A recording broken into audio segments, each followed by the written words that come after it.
The overall goal of this protocol is to enable the production of nutritious and probiotic fermented milk and other probiotic fermented foods with the use of a starter culture using very basic equipment and techniques.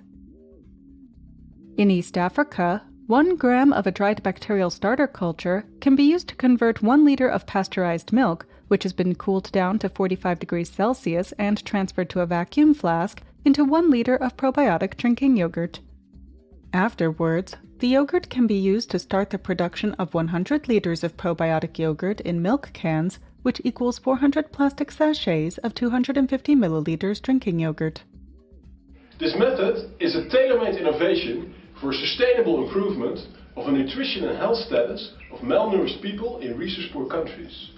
Because they're people that can be exposed to many environmental risk factors that may cause infectious diseases with serious implications.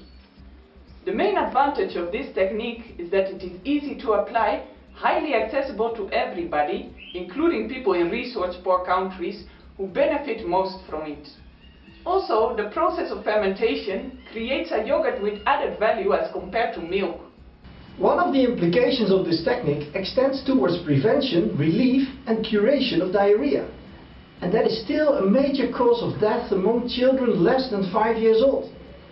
Actually, it's the probiotic Lactobacillus rhamnosus strain present in this starter culture that has shown to be effective against diarrhea in a number of independent clinical trials. The method can be used for the production of a probiotic drink yogurt and also for the production of other types of fermented foods, for example, cereals, vegetable, fruit-based products like